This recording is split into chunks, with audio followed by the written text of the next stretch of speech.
ಮಕರ ರಾಶಿಯವರು ಕಳೆದ 7.5 ವರ್ಷದಿಂದ ಸಾಡೆ ಸಾತಿಯನ್ನು ಅನುಭವಿಸಿದ್ದೀರಾ. ಸೊ ಕಳೆದ 7.5 ವರ್ಷ ಅಂದರೆ ಬಹಳ ಸುದೀರ್ಘವಾದಂಥ ಸಮಯ. ಅದು ಇಷ್ಟು ಸುದೀರ್ಘವಾದ ಸಮಯದಲ್ಲಿ ಬಹಳ ಅತ್ಯಂತ ಅಮೂಲ್ಯವಾದಂತಹ ವಸ್ತುಗಳಿರಬಹುದು, ವ್ಯಕ್ತಿಗಳಿರಬಹುದು, ಆಸ್ತಿ ಪಾಸ್ತಿಗಳಿರಬಹುದು, ಏನೇ ಕಳ್ಕೊಂಡಿರ್ತೀರ ಆರೋಗ್ಯ ಸಹಿತವಾಗಿ ಬಹಳಷ್ಟನ್ನು ನೀವು ಕಳ್ಕೊಂಬಿಟ್ಟಿರ್ತೀರ. ಈ ಕೂತ್ಕೊಂಡು ನೀವು ಯೋಚನೆ ಮಾಡ್ತಾ ಇರ್ತೀರ, ಮರಳಿ ಅದು ಸಿಕ್ಕಿದ್ರೆ ತುಂಬ ಚೆನ್ನಾಗಿತ್ತು, ಕಳ್ಕೊಂಬಿಟ್ಟಿರೋದನ್ನ ವಾಪಸ್ ಮರಳಿ ಪಡ್ಕೊಳ್ಳೋದು ಹೇಗೆ, ಏನು ಮಾಡಿದರೆ ಮಕರ ರಾಶಿಯವರು ಕಳೆದುಕೊಂಡದ್ದನ್ನು ಮರಳಿ ಪಡೆದುಕೊಳ್ಳಬಹುದು. ಒಂದು ಪ್ರಯತ್ನ, ಯತ್ನೇ ಕೃತೆ ಕೋತ್ರ ದೋಷ, ಪ್ರಯತ್ನ ಮಾಡೋದ್ರಲ್ಲಿ ತಪ್ಪಿಲ್ಲ, ಗೊತ್ತಾಯ್ತಲ್ವಾ. ಸೊ ನಾವು ಮಾಡುವ ಪ್ರಯತ್ನ ನಾವು ಮಾಡಲೇಬೇಕದು, ಗೊತ್ತಾಯ್ತಲ್ವಾ. ಆ ಥರ ಏನು ಮಾಡಿದರೆ ಮಕರ ರಾಶಿಯವರು ಯಾವ ರೀತಿಯ ಪರಿಹಾರಗಳನ್ನು ಮಾಡಿದರೆ ಒಂದು ಪ್ರಯತ್ನ ಕಳೆದುಕೊಂಡಿದ್ದನ್ನು, ಅದು ವ್ಯಕ್ತಿಯಾಗಿರಬಹುದು, ವಸ್ತು ಇತ್ಯಾದಿ ಏನು ಬೇಕಾರಾಗಿರಬಹುದು, ಉದ್ಯೋಗ ಅಧಿಕಾರ ಬರಬಹುದು ಅನ್ನುವಂಥದ್ದನ್ನ ಈ ಒಂದು ವಿಡಿಯೋದಲ್ಲಿ ತಿಳಿಸ್ತೇನೆ. ಸೊ ಮಕರ ರಾಶಿಯವರಿಗೆ ಇದು ಇಂಪಾರ್ಟೆಂಟ್ ವಿಡಿಯೋ ಅಲ್ವಾ. ನೀವೇನು ಕಳ್ಕೊಂಡಿದ್ರೆ ಬಿಟ್ಟಿದ್ರೋ ನಿಮಗೆ ಗೊತ್ತಿರುವ ಇತರೆ ಮಕರ ರಾಶಿಯವರನ್ನು ಕಳ್ಕೊಂಡಿದ್ದಿರಬಹುದಲ್ವಾ. ಸೊ ದಯವಿಟ್ಟು ಈ ವಿಡಿಯೋನ ಲೈಕ್ ಮಾಡಲಿಕ್ಕೆ ಮರಿಬೇಡಿ. ಪ್ರತಿಯೊಬ್ಬ ಮಕರ ರಾಶಿಯವರಿಗೆ ಈ ವಿಡಿಯೋ ರೀಚ್ ಆಗಲೇಬೇಕು. ನಿಮ್ಮ ಒಂದು ಕರ್ತವ್ಯ ಅದು, ನಿಮ್ಮ ಒಂದು ಪ್ರೀತಿ. ದಯವಿಟ್ಟು ವಾಟ್ಸಪ್, ಫೇಸ್ಬುಕ್, ಮೆಸೆಂಜರ್, ಟೆಲಿಗ್ರಾಮ್ ಎಲ್ಲ ಕಡೆ ಈ ಒಂದು ವಿಡಿಯೋನ ಶೇರ್ ಮಾಡಿಬಿಡಿ. ಪ್ರತಿಯೊಬ್ಬ ಮಕರ ರಾಶಿಯವರಿಗೆ ವಿಡಿಯೋ ರೀಚ್ ಆಗಲಿ. ನೀವಿನ್ನೂ ಸಬ್ಸ್ಕ್ರೈಬ್ ಮಾಡ್ಕೊಳ್ಳಿ ಅಂದರೆ ದಯವಿಟ್ಟು ಕೆಳಗಡೆ ಸಬ್ಸ್ಕ್ರೈಬ್ ಅಂತ ಬಟನ್ ಇರುತ್ತೆ, ಸಬ್ಸ್ಕ್ರೈಬ್ ಮಾಡ್ಕೊಂಡು ಬೆಲ್ ಬಟನ್ ಹೊತ್ಕೊಂಡು ಆಲ್ ಅಂತ ಮಾಡಲಿಕ್ಕೆ ಮರಿಬೇಡಿ. ಇನ್ನು ಫೇಸ್ಬುಕ್ಕಲ್ಲಿ ವಿಡಿಯೋ ನೋಡ್ತಾ ಇದ್ದೀರಾ, ನಮ್ಮ ಪೇಜನ್ನು ಫಾಲೋ ಮಾಡಲಿಕ್ಕೆ ದಯವಿಟ್ಟು ಮರಿಬೇಡಿ. ನಮಸ್ಕಾರ, ನಾನು ವಿಠಲ್ ಭಟ್ ಮಾತಾಡ್ತಾ ಇರ್ತಕ್ಕಂಥದ್ದು.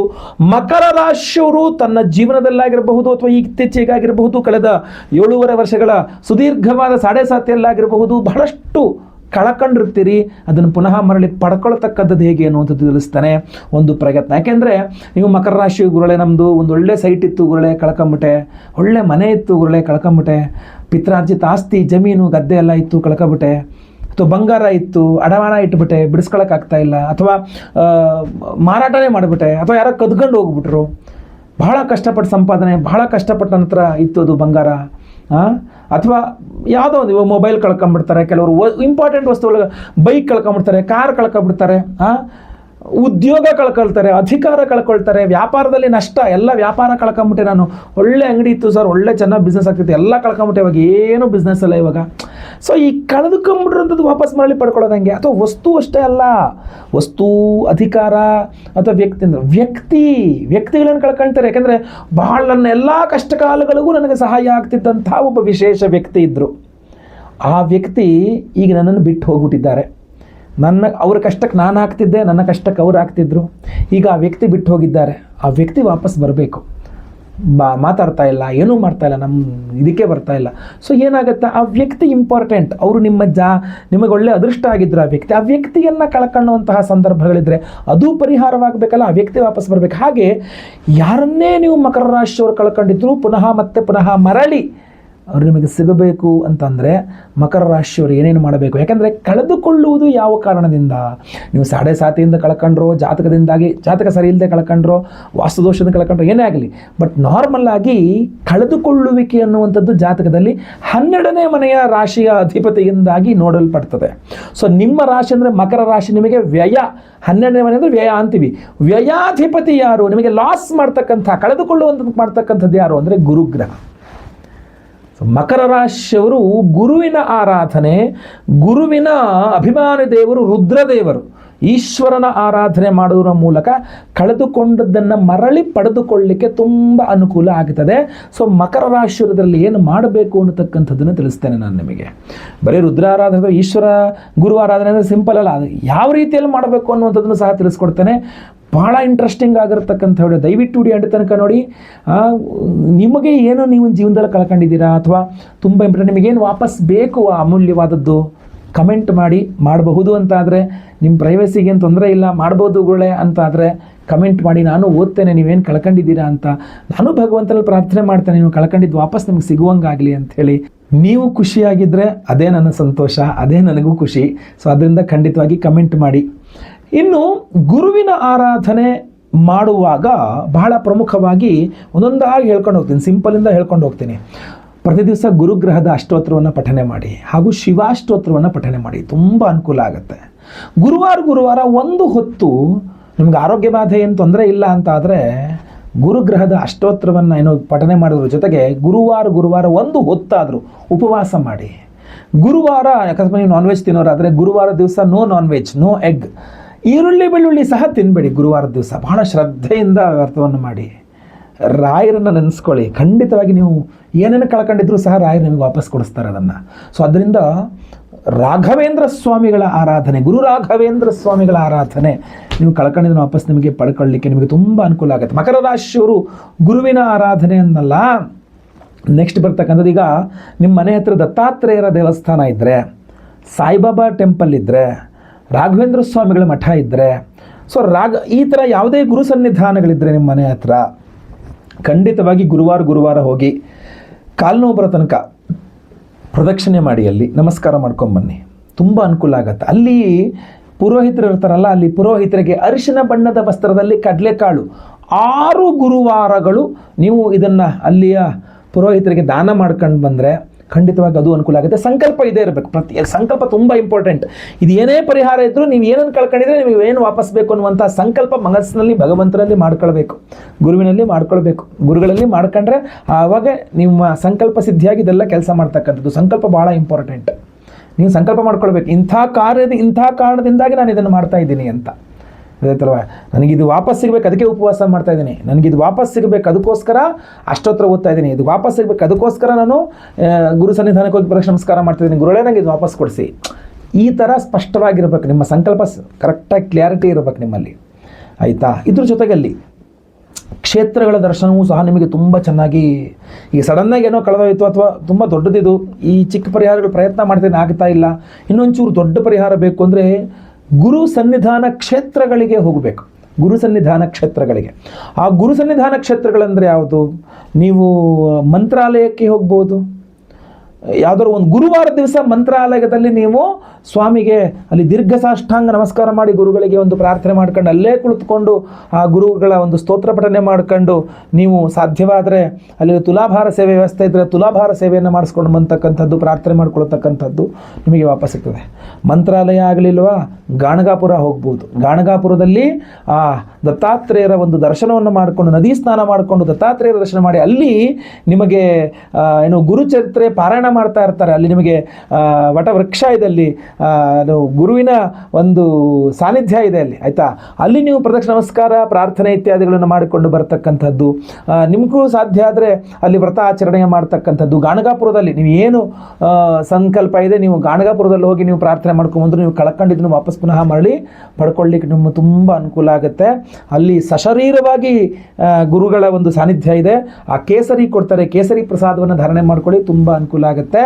ನಿಮ್ಮ ಕಾರ್ಯ ನಿಮ್ಗೆ ಕೇಳ್ಕೊಂಡಿದ್ದು ವಾಪಸ್ ಪುನಃ ಸಿಗುತ್ತೆ. ಇಲ್ಲ ಅಂದರೆ ನೀವು ಶಿವಮೊಗ್ಗ ಜಿಲ್ಲೆಯ ಸಾಗರ ತಾಲೂಕಿನಲ್ಲಿ ನಿಮಗೆ ವರದಹಳ್ಳಿ ಶ್ರೀಧರ ಸ್ವಾಮಿಗಳ ಒಂದು ಸನ್ನಿಧಾನ ಇದೆ. ಅಲ್ಲಿ ತೀರ್ಥ ಸ್ನಾನ ಮಾಡಿ ಶ್ರೀಧರ ಸ್ವಾಮಿಗಳ ಪಾದಪೂಜೆ ಮಾಡಿಸಿ ಅಲ್ಲಿ ನೀವು ಪ್ರಾರ್ಥನೆ ಮಾಡಿಕೊಂಡ್ರು ಗುರು ಅನುಗ್ರಹದಿಂದ ನೀವೇನು ಕಳ್ಕೊಂಡಿದ್ರೆ ಪುನಃ ವಾಪಸ್ ಮರಳಿ ನಿಮಗೆ ಖಂಡಿತವಾಗಿ ಸಿಗ್ತದೆ. ಅದು ಹೇಳ್ತಾರಲ್ಲ, ಅದು ವಸ್ತು ಇರಬಹುದು, ವ್ಯಕ್ತಿ ಇರಬಹುದು, ಉದ್ಯೋಗ ಇರಬಹುದು. ಬಹಳ ಜನ ಒಳ್ಳೆ ಜಾಬ್ ಇತ್ತು ಸರ್, ಕಳ್ಕೊಂಬಿಟ್ಟೆ ಸರ್, ಒಳ್ಳೆ ಬಿಸ್ನೆಸ್ ನಡೀತಾ ಇತ್ತು ಗುರುಗಳೇ ಕಳ್ಕೊಂಬಿಟ್ಟೆ, ಒಳ್ಳೆ ಒಂದು ಅಧಿಕಾರ ಇತ್ತು ಕಳ್ಕೊಂಬಿಟ್ಟೆ. ಅದು ಏನೇ ಕಳ್ಕೊಂಡಿದ್ರು ಸಹ ಮಕರ ರಾಶಿಯವರು ಈ ಥರ ಗುರು ಸನ್ನಿಧಾನಗಳಿಗೆ ಹೋಗಿ ಪ್ರಾರ್ಥನೆ ಅರ್ಕೆ ಮಾಡ್ಕೊಂಬಂದರೂ ಸಹ ನಿಮಗೆ 100% ನೀವು ಕಳ್ಕೊಂಡು ವಾಪಸ್ ನಿಮಗೆ ಸಿಗೋದಕ್ಕೆ ಅನುಕೂಲ ಆಗುತ್ತೆ. ಇನ್ನೂ ಈಸಿ ಆಗಿರ್ತಕ್ಕಂಥದ್ದು, ಎಲ್ಲಿಗೂ ಹೋಗೋಕ್ಕಾಗಲ್ಲ, ನಾನ್ ವೆಜ್ಜು ಇತ್ಯಾದಿ ಬಿಡೋಕ್ಕಾಗಲ್ಲ, ಮತ್ತೊಂದು ಇನ್ನೊಂದು ನಮಗೆ ಈಸಿ ಕೇಳಿಸ್ಕೊಂಡು ಪರಿಹಾರ ಆಗಬೇಕು. ವಿಡಿಯೋ ಎಂಡಲ್ಲಿ ನಾನು ನಿಮಗೊಂದು ಅದ್ಭುತವಾದ ಮಂತ್ರವನ್ನು ಕೊಡ್ತೇನೆ, ಕಾರ್ತಿವೀರ್ಯಾರ್ಜುನ ಮಂತ್ರ. ಯಾರೇ ನಿಮಗೆ ಮೋಸ ಮಾಡಿ ನಿಮ್ಮ ಹತ್ರ ಯಾರು ಕಿತ್ಕೊಂಡು ಹೋಗಿರಲಿ, ಯಾರೇ ನಿಮಗೆ ಗೊತ್ತಿಲ್ದಂಗೆ ನಿಮ್ಮ ಹತ್ರ ಕಳ್ತನ ಮಾಡ್ಕೊಂಡು ಹೋಗಿರಲಿ, ಯಾರೇ ನಿಮಗೆ ಹೆದರಿಸಿ ಬಡಿಸಿ ಬೈದು ನಿಮ್ಮ ಹತ್ರ ಕಿತ್ಕೊಂಡು ಹೋಗಿರಲಿ, ಅಥವಾ ನೀವೇ ಎಲ್ಲೋ ಕಳ್ಕೊಂಡಿರಲಿ, ಅಥವಾ ನಿಮ್ಮ ಹತ್ರ ಹಾಳಾಗಿರಲಿ, ಅದು ಹಾಳಾಗೋಯ್ತು, ಹಾಳು ಮಾಡಿಬಿಟ್ಟೆ ನಾನು, ಹಾಳಾಗೋಯ್ತು ಅನ್ನೋದು, ಅದೇನೇ ಆದರೂ ನಿಮಗೆ ವಾಪಸ್ ಅದು ಮರಳಿ ಸಿಗುವಂಗೆ ಮಾಡುವಂಥದ್ದು ಕಾರ್ತಿವೀರ್ಯಾರ್ಜುನ. ಈ ವಿಡಿಯೋ ಎಂಡಲ್ಲಿ ಆ ಮಂತ್ರವನ್ನು ಹೇಳಿದ್ದೇನೆ. ಆ ಮಂತ್ರವನ್ನು ಪ್ರತಿ ದಿವಸ ಕನಿಷ್ಠ 108 ಬಾರಿ ಆದರೂ ಜಪ ಮಾಡಬೇಕು, ಶ್ರದ್ಧೆಯಿಂದ ಕೇಳಿಸ್ಕೋಬೇಕು. ಮತ್ತದೇ ಆಹಾರ ಪದ್ಧತಿ ಕ್ರಮ ಸ್ವಲ್ಪ ಮಡಿ ಮೇಲಿಗೆ ಇಟ್ಕೊಳ್ಬೇಕು. ಇದನ್ನು ಮಾಡೋಕ್ಕಾಗಿಲ್ವಾ, 3 ತ್ರಿಶಕ್ತಿ, ಒಂದು 3 ದ್ರವ್ಯ, ಅದರಲ್ಲಿ ಒಂದು ಶಂಖು, ಒಂದು ರುದ್ರಾಕ್ಷಿ, ಒಂದು ಪಾದರಸ, ಒಂದು ಸಾಸಿವೆ ಕಾಳಿನಷ್ಟು ಪಾದರಸ, ಈ 3 ತ್ರಿಶಕ್ತಿಗಳನ್ನು ಸೇರಿಸಿ ಅದರಲ್ಲಿ ಕಾರ್ತಿವೀರ್ಯಾರ್ಜುನ ಮಂತ್ರದಿಂದ ಅಭಿಮಂತ್ರಣ ಮಾಡಿ ಎನರ್ಜೈಸ್ ಮಾಡಿ ಅದನ್ನು ನೀವು ಧಾರಣೆ ಮಾಡ್ಕೊಂಡ್ರಿ ಅಂತಂದರೆ ಅದು ನಿಮಗೆ ಅದ್ಭುತವಾದದ್ದು. ಅವಾಗ ನೀವು ಇದೆಲ್ಲ ರೂಲ್ಸ್ ಆ್ಯಂಡ್ ರೆಗ್ಯುಲೇಷನ್ಸ್ ಎಲ್ಲ ಪಕ್ಕದಲ್ಲಿ ಇಟ್ಕೊಂಡು ಜಸ್ಟ್ ಅದನ್ನು ಧಾರಣೆ ಮಾಡ್ಕೊಂಡು ಆ ಹೋಮದ ಭಸ್ಮ ನಾಗಾರಾಧನೆ ಅರ್ಶನ ಹಣೆ ಇಟ್ಕೊಂಡ್ರು ಸಾಕು. ಆ ವಿಶೇಷವಾದ ಪರಿಹಾರ ಏನಪ್ಪ ಅಂತಂದರೆ ಜೂನ್ 11ನೇ ತಾರೀಕು ಬುಧವಾರ ಹುಣ್ಣಿಮೆಯ ದಿವಸ ನಮ್ಮ ಯಾಗಶಾಲೆಯಲ್ಲಿ ಈಗ ನಾನು ಹೇಳಿದಂತಹ ಮಹಾಕಾರ್ತವೀರ್ಯಾರ್ಜುನ ಮಂತ್ರದಿಂದ ಹೋಮವನ್ನು ಮಾಡ್ತಾ ಇದ್ದೇವೆ. ಸೊ ಅದ್ಭುತವಾದಂತಹ ಒಂದು ದೇವತಾರಾಧನೆ ಇದು. ನೀವು ನಿಮ್ಮ ಜೀವನದಲ್ಲಿ ಕಳ್ಕೊಂಡಿದ್ದನ್ನು ಮತ್ತೆ ಪುನಃ ಮರಳಿ ಪಡ್ಕೊಳ್ಬೇಕು ಅನ್ನುವ ಆಸೆ ಇರತಕ್ಕಂಥ ವಸ್ತು ಇರಬಹುದು, ವ್ಯಕ್ತಿ ಇರಬಹುದು, ಅಥವಾ ಸ್ಥಾನಮಾನಗಳಿರಬಹುದು, ಯಾವುದೇ ಅವಕಾಶಗಳಿರಬಹುದು, ಮತ್ತೆ ಪುನಃ ನಿಮಗೆ ಬೇಕು ಎಂದಾದಲ್ಲಿ ಕಾರ್ತಿವೀರ್ಯಾರ್ಜುನನ ಒಂದು ಮಂತ್ರವನ್ನು ನಾನು ನಿಮ್ಗೆ ಕೊಟ್ಟಿದ್ದೇನೆ. ಅದೇ ಮಂತ್ರದ ನಾವು ಹೋಮವನ್ನು ಮಾಡಿದಾಗ ಇನ್ನೂ ಜಾಸ್ತಿ ಪವರ್ ಇರ್ತಕ್ಕಂಥದ್ದು. ಆ ಒಂದು ಅದ್ಭುತವಾದ ಕಾರ್ತಿವೀರ್ಯಾರ್ಜುನ ಮಂತ್ರ ಹೋಮವನ್ನು ಮಾಡಿ ಅದರಲ್ಲಿ ಬಹಳ ವಿಶೇಷವಾಗಿ ಈ ತ್ರಿಶಕ್ತಿ ಉಂಗುರವನ್ನು ಎನರ್ಜೈಸ್ ಮಾಡ್ತಾ ಇದ್ದೇವೆ. ಸೊ ಈ ತ್ರಿಶಕ್ತಿ ಉಂಗುರವನ್ನು ಪ್ರತಿಯೊಬ್ಬರು ಕೂಡ ಧಾರಣೆ ಮಾಡಿಕೊಳ್ಬಹುದು. ಅವರ ಕೈನಲ್ಲಿ ನಾನು ಹಾಕ್ಕೊಂಡಂಗೆ ಇದರಲ್ಲಿ ಬಹಳ ವಿಶೇಷವಾದಂತಹ ಒಂದು ಉಂಗುರ. ಇದರಲ್ಲಿ 3 ವಿಧದ ದ್ರವ್ಯಗಳನ್ನು ಈ ಉಂಗುರದಲ್ಲಿ ಸೇರಿಸಲಾಗಿದೆ. ಒಂದು ಶಂಖು, ಎರಡನೇದು ರುದ್ರಾಕ್ಷಿ, ಮೂರನೇದು ಒಂದು ಸಾಸಿವೆ ಕಾಳಿನಷ್ಟು ಚಿಕ್ಕದೊಂದು ಪಾದರಸ. ಈ 3 ದ್ರವ್ಯಗಳನ್ನು ಸೇರಿಸಿ ನಾವು ಈ ಉಂಗುರವನ್ನು ಸಿದ್ಧಪಡಿಸಿದ್ದೇವೆ. ಈ ಒಂದು ಅದ್ಭುತವಾದ ಉಂಗುರವನ್ನು ಕಾರ್ತಿವೀರ್ಯಾರ್ಜುನ ಮಂತ್ರ ಹೋಮದಲ್ಲಿ ಎನರ್ಜೈಸ್ ಮಾಡ್ತೇವೆ. ನೀವೇನೇ ಕಳ್ಕೊಂಡ್ರು ಮತ್ತೆ ಪುನಃ ಮರಳಿ ಪಡ್ಕೊಳ್ಳುವಂತಾಗಲಿ ಅಂತ. ಅಷ್ಟೇ ಅಲ್ಲ, ಎಲ್ಲರನ್ನೂ ಸಹ ನಿಮ್ಮತ್ತ ಆಕರ್ಷಿಸಿಕೊಂಡು ನಿಮ್ಮ ಕೆಲಸ ಕಾರ್ಯ ಸಾಧನೆಗೋಸ್ಕರ ತ್ರೈಲೋಕ್ಯ ಮೋಹನಕರ ಗಣಪತಿ ಹೋಮದಲ್ಲೂ ಸಹ ಇದನ್ನು ಎನರ್ಜೈಸ್ ಮಾಡಲಾಗುತ್ತೆ. ಇನ್ನು ಸಂತಾನ ಗೋಪಾಲ ಕೃಷ್ಣ ಹೋಮ ಇರಬಹುದು, ಗುರು ಶಾಂತಿ ಹೋಮ, ಶನಿ ಶಾಂತಿ ಹೋಮ, ಸರ್ಪದೋಷಗಳ ಪರಿಹಾರಕ್ಕೆ ಆಶ್ಲೇಷ ಬಲಿ ಪೂಜೆ, ಸರ್ಪ ಶಾಂತಿ ಹೋಮವನ್ನು ಸಹ ಮಾಡ್ತಾ ಇದ್ದೇವೆ. ಅದರಲ್ಲಿಯೂ ಸಹ ಈ ಒಂದು ತ್ರಿಶಕ್ತಿ ಉಂಗುರ ಅನ್ನತಕ್ಕಂಥದ್ದು ಅಭಿವಂತನೆ ಎನರ್ಜೈಸ್ ಆಗುತ್ತೆ. ಸೊ ಈ ಕಾರ್ತಿವೀರ್ಯಾರ್ಜುನ ಮಂತ್ರ, ತ್ರೈಲೋಕ್ಯ ಮೋಹನಕರ ಗಣಪತಿ ಮಂತ್ರದಲ್ಲಿ ಎನರ್ಜೈಸ್ ಆದ ಈ ವಿಶೇಷವಾದಂತಹ ತ್ರಿಶಕ್ತಿ ಉಂಗುರವನ್ನು ನಿಮ್ಮ ಬೆರಳಿನಲ್ಲಿ ಖಂಡಿತವಾಗಿ ಬಲಗೈನಲ್ಲಿ ಧಾರಣೆ ಮಾಡ್ಕೊಳ್ಳಿ.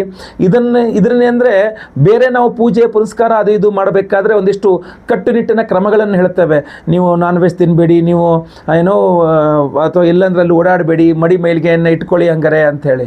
ಆದರೆ ಅದನ್ನೆಲ್ಲ ಮಾಡಲಿಕ್ಕೆ ಕಷ್ಟ. ನಾನು ಜಾಬಿಗೆ ಹೋಗ್ತೀನಿ, ನಾನು ಅಂಗಡಿಗೆ ಹೋಗ್ತೀನಿ, ಎಲ್ಲ ಕಡೆ ಓಡಾಡ್ತಿರ್ತೀನಿ, ನಾನು ಅದೆಲ್ಲ ಮಾಡ್ಕೊಳ್ಳೋಕೆ ನಂಗೆ ಸಿಂಪಲ್ ಆದ ಬಹು ಪವರ್ಫುಲ್ ಆದ ಪರಿಹಾರ ಬೇಕು ಅಂತ ಅನ್ನೋಂಗಿದ್ರೆ ಈ ಒಂದು ತ್ರಿಶಕ್ತಿ ಉಂಗುರ ಅನ್ನತಕ್ಕಂಥದ್ದು ಬಹಳ ಉತ್ತಮವಾದಂತಹ ಆಯ್ಕೆಯಾಗಿರ್ತದೆ.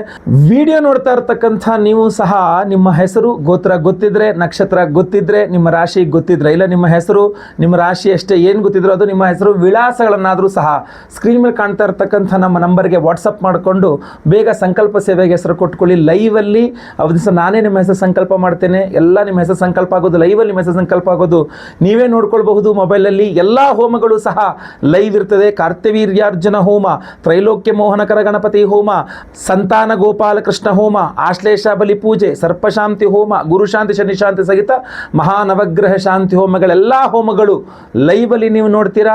ಅದೇ ರೀತಿಯಲ್ಲಿ ಎಲ್ಲ ಹೋಮಗಳ ಭಸ್ಮ, ನಾಗಾರಾಧನೆ, ಅರಿಶಿನ ಪ್ರಸಾದ ಜೊತೆಗೆ ಈ ವಿಶೇಷವಾದ ತ್ರಿಶಕ್ತಿ ಉಂಗುರವನ್ನು ನಿಮಗೆ ಸ್ಪೀಡ್ ಪೋಸ್ಟ್ ಮೂಲಕ ನಾವು ಕಳುಹಿಸಿಕೊಡಲಾಗ್ತದೆ. ಸ್ಕ್ರೀನ್ ಮೇಲಿರೋ ನಂಬರ್ಗೆ ಬೇಗ ವಾಟ್ಸಪ್ ಮಾಡಿಕೊಂಡು ನಿಮ್ಮ ಹೆಸರನ್ನ ರಿಜಿಸ್ಟರ್ ಮಾಡ್ಕೊಳ್ಳಿ. ಒಳ್ಳೆಯದಾಗಲಿ. ವಿಡಿಯೋ ಇಷ್ಟ ಆದರೆ ದಯವಿಟ್ಟು ಲೈಕ್ ಮಾಡ್ಲಿಕ್ಕೆ ಮರಿಬೇಡಿ. ವಾಟ್ಸಪ್, ಫೇಸ್ಬುಕ್, ಮೆಸೆಂಜರ್, ಟೆಲಿಗ್ರಾಮ್ ಎಲ್ಲ ಕಡೆ ಸಾಮಾಜಿಕ ಜಾಲತಾಣಗಳಲ್ಲಿ ವಿಡಿಯೋನ ಶೇರ್ ಮಾಡಲಿಕ್ಕೆ ಮರಿಬೇಡಿ. ಇನ್ನು ಸಬ್ಸ್ಕ್ರೈಬ್ ಮಾಡ್ಕೊಳ್ಳಿ ಅಂದರೆ ದಯವಿಟ್ಟು ಕೆಳಗಡೆ ಸಬ್ಸ್ಕ್ರೈಬ್ ಅಂತ ಬಟನ್ ಇರುತ್ತೆ, ಸಬ್ಸ್ಕ್ರೈಬ್ ಮಾಡಿಕೊಂಡು ಬೆಲ್ ಬಟನ್ ಒತ್ಕೊಂಡು ಆಲ್ ಅಂತ ಮಾಡ್ಲಿಕ್ಕೆ ದಯವಿಟ್ಟು ಮರಿಬೇಡಿ. ಮುಂದಿನ ವಿಡಿಯೋದಲ್ಲಿ ಮತ್ತೆ ಪುನಃ ಸಿಗ್ತೇನೆ. ಎಲ್ಲರಿಗೂ ಸಹ ಒಳ್ಳೆಯದಾಗಲಿ. ಲೋಕ ಸಮಸ್ತ ಸುಖಿನೋ ಭವಂತು. ನಾರಾಯಣ ನಾರಾಯಣ ನಾರಾಯಣ. ಓಂ ಕಾರ್ತ್ಯವೀರ್ಯಾರ್ಜುನೋ ನಾಮ ರಾಜ ಬಾಹು ಸಹಸ್ರವಾನ್ ತಸ್ಯ ಸ್ಮರಣ ಮಾತ್ರೇಣ ಹೃತಂ ನಷ್ಟಂಚ ಲಭ್ಯತೆ. ಓಂ ಕಾರ್ತ್ಯವೀರ್ಯಾರ್ಜುನೋ ನಾಮ ರಾಜ ಬಾಹು ಸಹಸ್ರವಾನ್ ತಸ್ಯ ಸ್ಮರಣ ಮಾತ್ರೇಣ ಹೃತಂ ನಷ್ಟಂಚ ಲಭ್ಯತೆ. ಓಂ ಕಾರ್ತ್ಯವೀರ್ಯಾರ್ಜುನೋ ನಾಮ ರಾಜ ಬಾಹು ಸಹಸ್ರವಾನ್ ತಸ್ಯ ಸ್ಮರಣ ಮಾತ್ರೇಣ ಹೃತಂ ನಷ್ಟಂಚ ಲಭ್ಯತೆ.